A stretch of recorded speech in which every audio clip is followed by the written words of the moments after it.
May buntag po, Sir Ted. Opo, salamat sa panahon. Sir, kumusta po so far ngayon? Ilan na po ang kumpirmadong patay at ilan pa po ang hinahanap doon po sa gumuho na landfill? As of last night, sir, we were able to retrieve our 8 uh, bodies, no? 8 na po yung kumpirmadong patay at saka we have around 28 more missing. And at this stage, sir, we are now in the decomposition stage, and then we're just waiting for the Bureau of Fire, since they are the medical personnel in the area, uh, perhaps to declare nga it is more on the retrieval of the bodies than yung pagsalbar ng buhay po. Opo. Kapag ho ba ganyan, kasi 'di ba nag-iingat po yung iba, no? Kasi baka pag naghukay ay gumuho lalo at matabunan. Kapag ho ganyan, meron ho bang panuntunan itong mga rescuers na ito? Kung papaano at hanggang kailan at hanggang saan lang sila maghahanap ng mga natabunan? Well, I also understand, no, the difficulty, because they cannot just use acetylene in cutting off all these steel trusses, because yung basura is combustible, may methane gas yan, Correct, We correct. might be doing more harm than, trying to save whatever lives there to Mm, be saved ba. mm. So I do understand, and not just because it's so huge and it's so heavy. Mm. We have all the equipments there, but it just have to be very careful in doing it, no? Opo, Because opo. at this stage din, sir, yung decomposition stage na tayo, Oo. of course, even if they are alive there, for sure, they will be suffocated by the Methane. fuel, The methane yung mismo. methane, yung Mm, garbage, yeah. mm. So I think within the day, sir, within the day, because as much as possible, we're trying to pacify those family members or within the vicinity. But Mm. then, they're just hoping against hope, and, pray for a miracle, which Opo, I did, we do, no? But opo. we have to be practical about it, and then we're just waiting for the medical personnel to declare such. Opo, sige. Yung 28 na missing, identified na po. May mga pangalan na po ito, Yes, konsehal? sir. Yes, sir. We have all the names already. Opo. Ito ho We are ba? trying to Opo, opo. Ano? counter-check namin Oo. yung sa mga tao na sa labas, yung mga Mm. pamilya, at the same time yung mga names na sinubmit din ng Mm. yung company, yung Primeways. Okay. Ano po ang mga trabaho kaya nito at ito ho ba ilan po ang babae, ilan po ang lalaki? Kung alam po ninyo. I am not aware of the yung babae, yung lalaki, but they're more or less, they're garbage peckers, sir, no?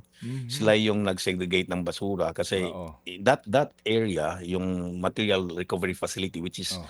Mm. around 2,700 square meters, Mm. may makina tayo diyan, no? May Mm. sila yung nag-segregate ng plastic, mga ganyan. Okay. And then may mga Opo. bunkhouse sila doon Opo. sa Mm. the rear portion of the facility. Mm. That is where they stayed. Okay. Sir, sige po, naunawaan namin ano po na itong inyong binabanggit nga yung danger dito po sa pag-recover, and then yung pong malungkot na balita na baka po wala ng survivor.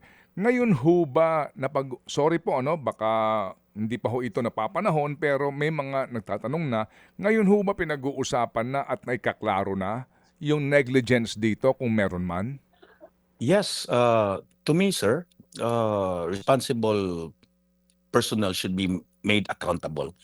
And then, and we haven't started yet in looking as to those who will be responsible, because we're more focused right now Mm. on retrieving, Mm.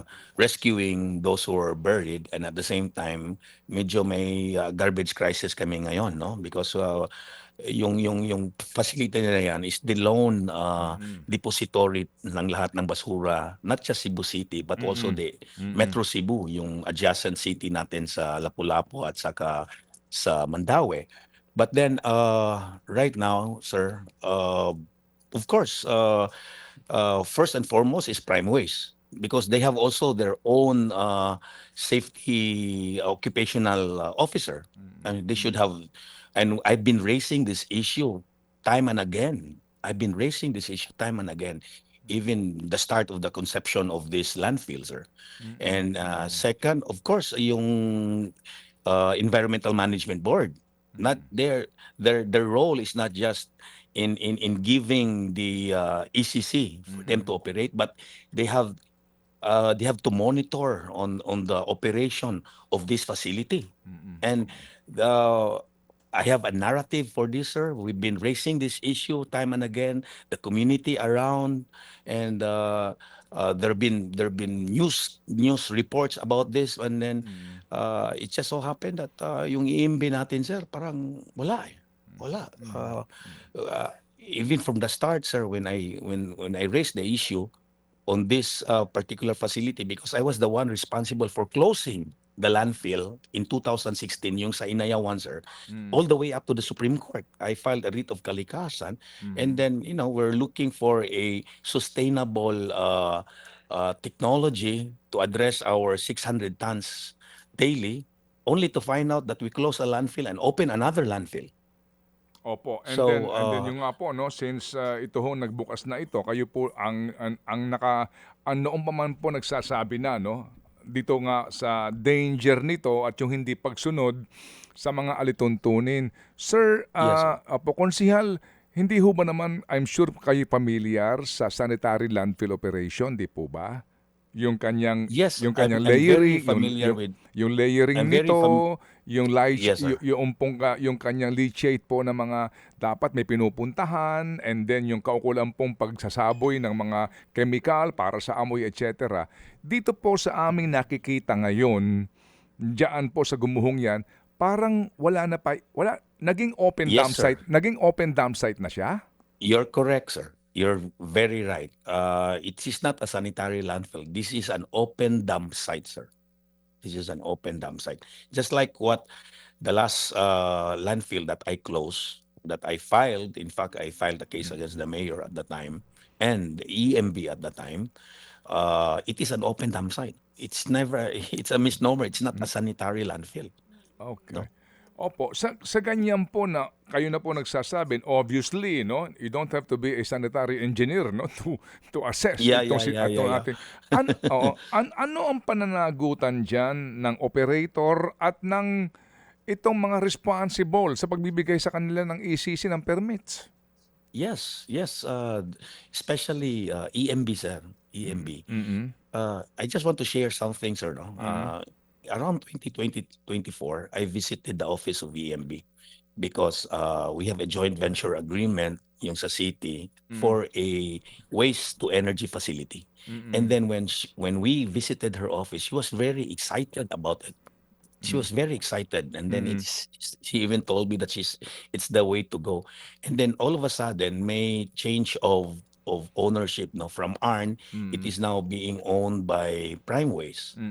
And then at that time, sir, in fact, the spokesperson of Primeways even was our guest in our city council session, and he was really very emphatic, no, about this, since they're the ones running now, and in the person of si Vince Hitson, sir, yung secretary natin sa DILG, he was the spokesperson. Before? Yeah, he was the before. He Nang, was the spokesperson for this facility, and he promised us this is gonna be the best. It's gonna be safe. ng Prime So Integrated Waste Solutions? yes, sir. Yes, sir. Si Vince Dizon of DPWH. Yes, sir. He was the one who appeared before us. And he told us that it's gonna be safe. This is gonna be high-end technology, and then there's energy here that we're going to be harvested, and then so who wouldn't believe it? No, then look what happened now. Look what happened. So that is something that it's still unfeeling. It's still unfeeling. May mga material recovery facilities la. So yung mga tao, yung nagtrabaho ng MRF John, but they just cover a percentage of the entire Opo. tonnage on a daily Opo. basis. Yung Opo. plastic, Opo. maliit lang yun eh. Sige po. So, sir, pagkatapos po nitong nangyayari ngayon at ating nga iginagalang ang sitwasyon muna ngayon, pagkatapos po ng lahat, ano po ang balak niyong gawin, konsehal? That is entirely up to the mayor, sir. You know, to me, if I were to decide, my, uh, I would cut my whatever contract we have with the present Mhm. facility. In a Mhm. way, we have other facilities. I was really waiting for the mayor and the city disasters Mm. council to Mhm. declare it a state of emergency, so that we can facilitate the procurement of the services of other landfills Mhm, mm. in Cebu. No, but right Mm. now it seems like until up to this time, sir, we are we are, we have no depository. Yung Opo. lahat ng mga garbage truck namin are filled up, and we don't know where to go. In fact, Oo. there was one facility there supposedly that we're Mhm. supposed to dump, but it seems like we're still, because of there's an existing contract we have Oo. with Prime Waste. It seems like we were not able to do it. We were not able to throw it. So that's why Mm. I'm urging the mayor. I haven't talked to him yet Mhm. to cut the contract, and let's go and look for another landfill. Because how can Opo. you proceed? How can you proceed when we throw our garbage in that area wherein they cannot even protect their Oh. own personnel? Opo, opo. Yes, sir. Yes, sir. Well said.